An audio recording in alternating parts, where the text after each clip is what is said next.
Bonjour et bienvenue à tous dans Focus Entreprise, votre émission digitale diffusée sur bfmbusiness.com. À mes côtés aujourd'hui, Éric Obspin. Il est président et fondateur de Phosphoris, un groupe spécialisé dans le développement durable. Bonjour Éric Obspin. Bonjour Éléonore. Alors vous êtes donc président et fondateur du groupe Phosphoris, qui est spécialisé dans le développement durable et dont nous allons parler aujourd'hui. Vous êtes un expert en développement durable et en énergie. Vous êtes également expert judiciaire près la Cour d'appel de Paris. Vous êtes aussi président de l'Association française des ingénieurs en équipement technique et vous avez créé Phosphoris en 2014. Quels sont vos domaines d'expertise ? Quand j'ai créé Phosphoris en 2014, j'ai voulu créer cet ensemble sur deux piliers, l'efficacité énergétique et la qualité de l'air.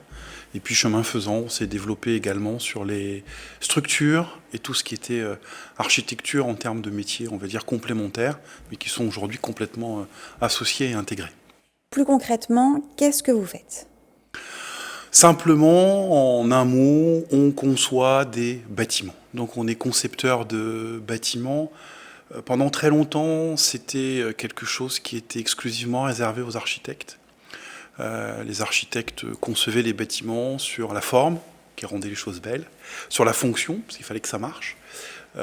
Aujourd'hui, il y a, on va dire, un troisième maître mot, au-delà de la forme et la fonction, qui est pour moi la performance environnementale, mais qui se traduit à travers la performance énergétique et la performance carbone. Et c'est là où on prend en fait toute notre place et qu'aujourd'hui on devient concepteur de bâtiments et qu'on peut intégrer avec nous des architectes et des bureaux d'études structure. C'est une véritable valeur ajoutée, là où, en gros, traditionnellement, on pouvait avoir le côté architecture, bâtiment, et puis du consulting, entre guillemets, développement durable.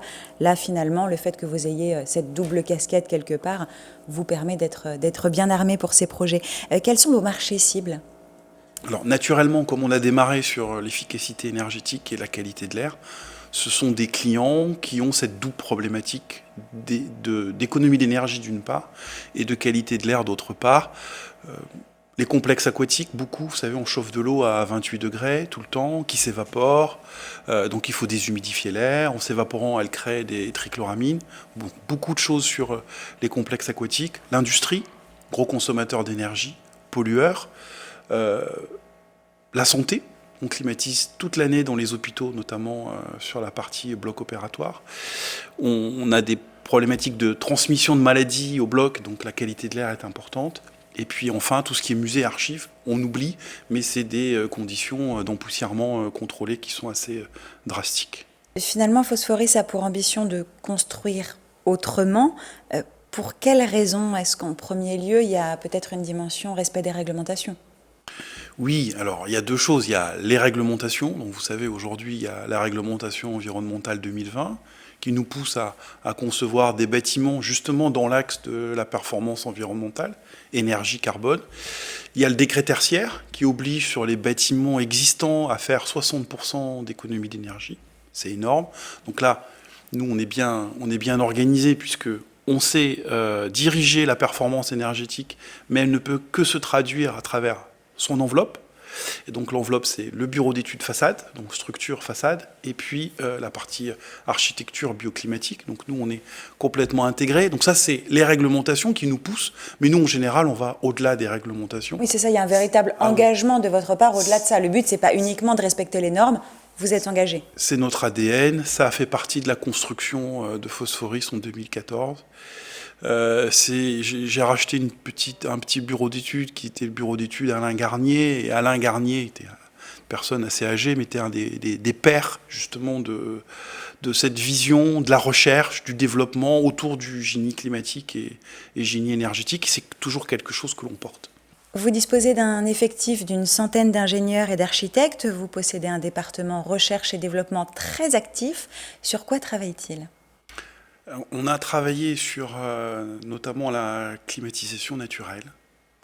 Donc c'est un système qui permet de récupérer les frigories à l'extérieur. Vous savez, souvent il fait plus chaud à l'intérieur qu'à l'extérieur, notamment en mi-saison, mais parfois même l'hiver. On a travaillé sur la climatisation solaire.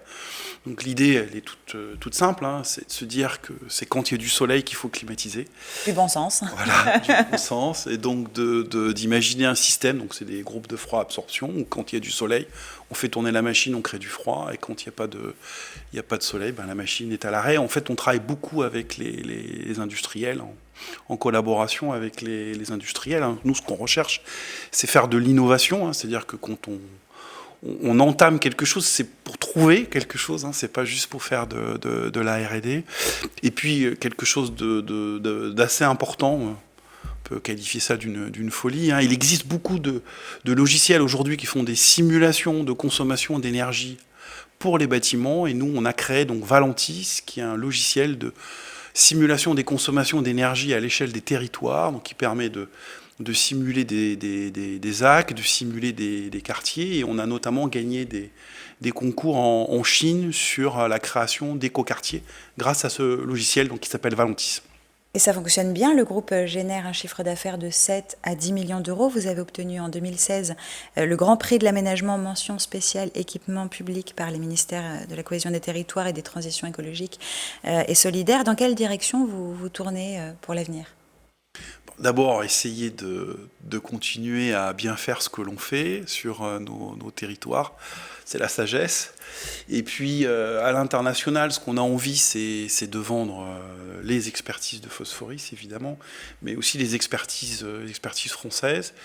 On a développé un concept qui est le concept du village français alpin. Donc là, on est vraiment dans l'idée du tourisme durable. C'est recréer les stations de ski, les Alpes françaises, de manière un peu différente de ce ailleurs dans le monde. Ailleurs dans le monde, c'est ça, en Asie notamment. Et l'idée, c'est de prendre ce qui était bien dans les années 50, 60, 70 dans le concept touristique, mais de vraiment l'allier à de la performance environnementale, donc avec les aspects de performance énergétique et performance durable. De beaux projets à venir. Donc merci Eric Obspin d'être venu nous parler de Phosphoris sur le plateau de Focus Entreprise. Merci à vous, Éléonore.